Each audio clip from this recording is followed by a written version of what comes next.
Sometimes the world feels too much. It presses down like a heavy blanket. You can't quite breathe. I remember days like that, many days. The smallest things felt like mountains. Getting out of bed was a mountain. Making tea was a mountain. Even thinking felt like a mountain. It was a struggle to just exist. A silent, tiring, relentless struggle. The weight was invisible to others, but it was so real to me. So very real. It's okay to feel this weight. Many of us do. You are not failing because of it. You are not weak. You are human. And being human can be tough. So tough. The world keeps spinning. People keep smiling. And you feel stuck under that invisible weight. It's a lonely place to be. I know that loneliness. It whispers that you are the only one. But it's a lie.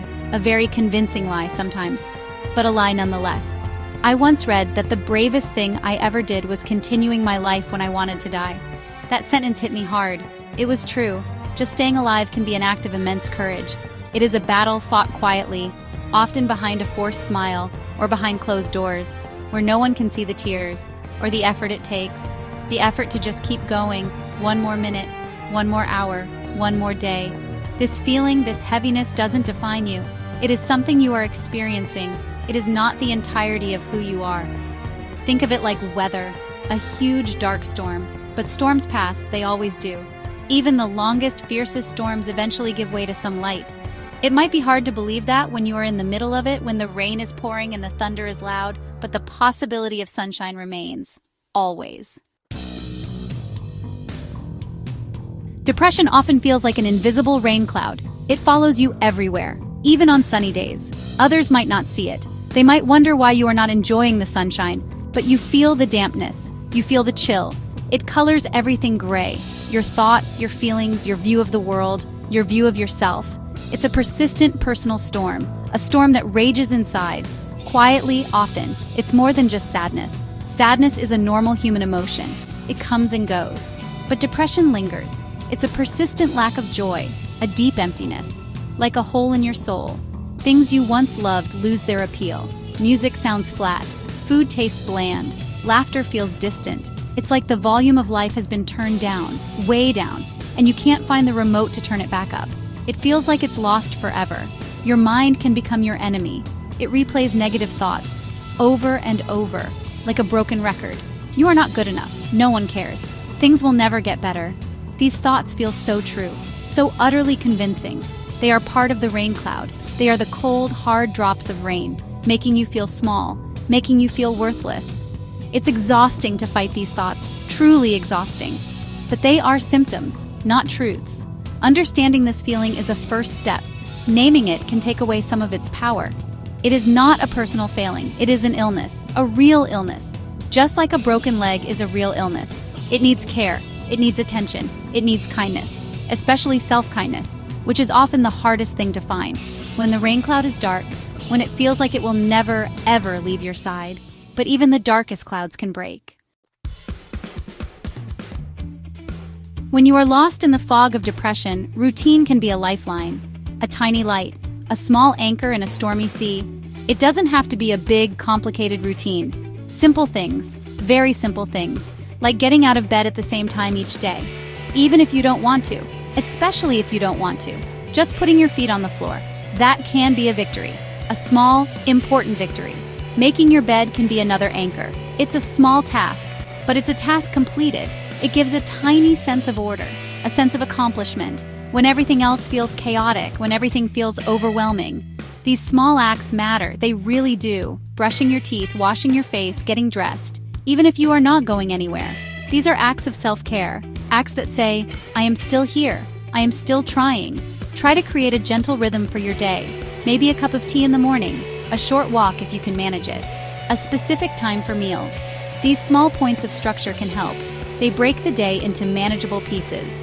Instead of a vast, daunting expanse of time, each small piece is easier to face, easier to get through. It's about taking it one step at a time, one moment at a time. That is how you navigate the darkness. Don't expect miracles overnight. Some days, just one small thing will be all you can do. And that is okay. That is more than okay. It is enough.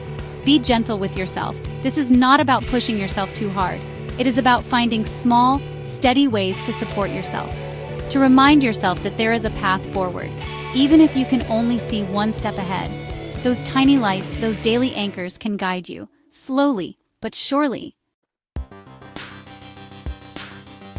Physical movement can be a powerful friend. When your mind feels stuck, when the fog is thick, moving your body can sometimes help clear it. Just a little. It doesn't mean running a marathon or going to a noisy gym. Unless you want to, of course. It can be simple, very simple. Like a short walk, around your garden, or down the street. Just feeling your feet on the ground, noticing the world around you. I remember times when even a walk felt impossible. The effort seemed too great. My body felt heavy, like it was made of lead. On those days, even stretching in my room helped. Gentle movements, reaching for the sky, touching my toes, anything to break the stillness, to remind my body that it could still move, that it was alive. Movement releases endorphins, nature's own mood lifters. They are real. They can help. Think of it as moving through the fog. Each step, however small, is progress. It's a way of telling depression, you don't own all of me. Dancing to a favorite song in your living room, doing some light gardening, even just standing up and stretching every hour. These things count. They all count. They are small acts of rebellion against the inertia of depression, against the desire to stay still and hidden. Start small, very small. Maybe 5 minutes of walking today, maybe 10 tomorrow. The goal is not to become an athlete. The goal is to feel a little better, to connect with your body in a positive way, to find a little bit of energy, a little bit of light. Movement can be a form of meditation, a way to get out of your head for a while, a way to feel present in your body. And sometimes that's exactly what we need, to just be and to move. Section 5. Nourishing your roots, food and rest. What you eat can affect how you feel. It's true. When you are depressed, cooking can feel like a huge task. It's easier to reach for sugary snacks or to skip meals altogether. I've been there many times. But nourishing your body with good food can make a difference. It won't cure depression, but it can support your overall well-being. Think of it as feeding your roots, helping yourself grow stronger from the inside. Try to include some fresh fruits and vegetables, whole grains, foods that give you steady energy. Rather than a quick sugar rush followed by a crash, it doesn't have to be complicated. A simple soup, a piece of fruit, some nuts. Small healthy choices can add up. Drinking enough water is also important. Dehydration can make you feel tired and can worsen low moods. So keep a bottle of water nearby. Take sips throughout the day. Sleep is another crucial piece of the puzzle. Depression can mess with your sleep badly. You might sleep too much or too little. Neither feels good. Establishing a regular sleep routine can help. Try to go to bed and wake up around the same time each day. Even on weekends, create a calm bedtime ritual, maybe a warm bath, or reading a book. Avoid screens before bed. The blue light can interfere with sleep. Be patient with yourself in this area too. Perfect eating habits or perfect sleep are not the goal. The goal is to make small, positive changes. Changes that support your body and mind. If you have a bad day with food or a sleepless night, don't beat yourself up. Tomorrow is a new day, a new chance to try again. Nourishing your roots is an ongoing process, a gentle act of self-care, one meal, one night's rest at a time. Depression loves silence. It thrives in isolation. It wants you to believe you are alone, that no one understands, that no one cares. But talking can break that silence. It can be a lifeline, reaching out to someone you trust, a friend, a family member, a partner, sharing how you feel, even if it's hard to find the words. Just saying, "I am not okay," can be a huge step, a brave step. Sometimes the people closest to us may not know how to help. They may not fully understand. That's okay. The act of sharing itself can be healing, of letting someone into your invisible storm. If you don't feel comfortable talking to someone you know, there are other options. Helplines, support groups, places where people do understand, because they've been there too, or they are trained to listen without judgment. Professional help is a sign of strength, not weakness. Seeing a doctor, a therapist, a counselor. These people are trained to help with depression. They can offer strategies and support, and sometimes medication can be a helpful tool to lift the fog enough so you can start to use other tools, like therapy and lifestyle changes. There is no shame in seeking help. It's like asking for directions when you are lost. It's a sensible thing to do. Remember, you don't have to carry this burden alone. Words can build bridges, from your isolated island to the shores of connection. It takes courage to speak your truth, especially when that truth is painful. But on the other side of that fear, there is often relief, understanding. and the comforting knowledge that you are not, in fact, alone. Talking helps. It really, really helps. Let your words be your lifelines. Depression can steal your joy. It can make everything feel dull, lifeless, gray. Things you once loved can lose their sparkle. But even in the darkest times, small moments of joy can exist, or at least moments of peace or distraction. We just have to look for them, or sometimes create them. These are your own bits of sunshine, small glimmers that can make a difference, a tiny warm light. Think about activities that used to bring you comfort or interest. Even if you don't feel like doing them now, try to engage with one, just for a few minutes. Maybe it's listening to music, or reading a book, drawing, writing, spending time in nature, playing with a pet. These things don't have to make you instantly happy. The aim is to find a moment of engagement, a moment where the noise in your head quiets down a little. Mindfulness can be a gentle tool here. It's about paying attention to the present moment, without judgment, noticing the taste of your tea, the feeling of sunshine on your skin, the sound of birds singing. It's not about emptying your mind, it's about anchoring yourself to now, just for a little while.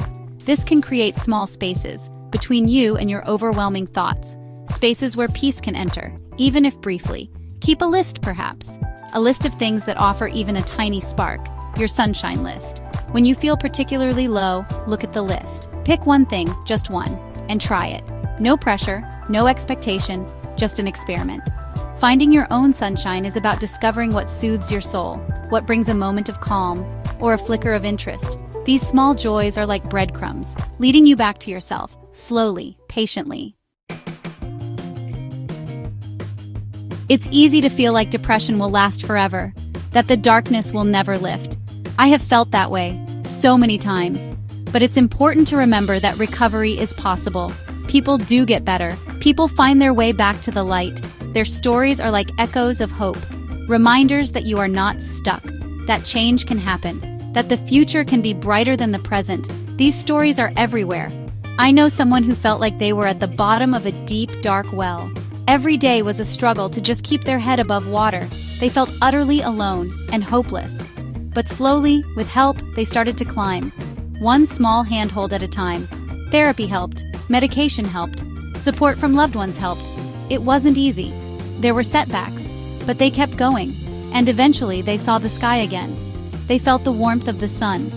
Another person I knew lost all interest in life. Their passion for art, which had always been their refuge, vanished. The colors faded from their world. They thought they would never create again, never feel that spark. But they started small, doodling, just making marks on paper. Gradually, very gradually, the desire to create returned. Not in the same way as before, but in a new way, a way that embraced their journey. Their art became a story of their resilience. These stories are not about instant fixes or easy answers.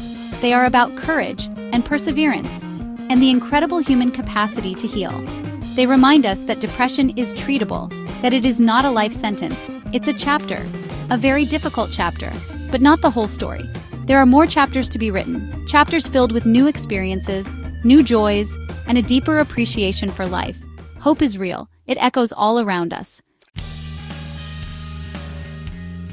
This journey through depression is hard, so incredibly hard. There will be days when you feel like you are taking steps backward, days when the fog rolls in again, thick and heavy. That is okay. It is part of the process. It does not mean you are failing. It means you are human. And healing is not a straight line. It has ups and downs, twists and turns. Be kind to yourself on those difficult days. Extra kind. Remember the small things, the anchors, the tiny lights, your breath, a cup of tea, a short walk, a conversation. These things matter. They are your tools, your supports. Lean on them. And remember that you are not alone. Millions of people understand this struggle. Millions of people are walking similar paths. Reach out, connect. Share your story when you are ready. Listen to others. We are stronger together. Hope is not a passive thing. It is an active choice, a decision to keep looking for the light, even when it is faint, even when you can barely see it. It is the belief that things can change, that you can feel better, and you can. It takes time. It takes effort. It takes courage. You have that courage. You have shown it every single day you have faced this illness. Every single moment you have chosen to keep going. The path to recovery is there. It might be hidden sometimes, overgrown with weeds, but it exists. Keep putting one foot in front of the other. Keep trying. Keep hoping. You are worth the effort. Your life is worth fighting for. There is a future waiting for you. A future where the weight is lighter, where the colors are brighter, where joy is possible again. Believe in that future. Believe in yourself. Keep walking. You will find your way.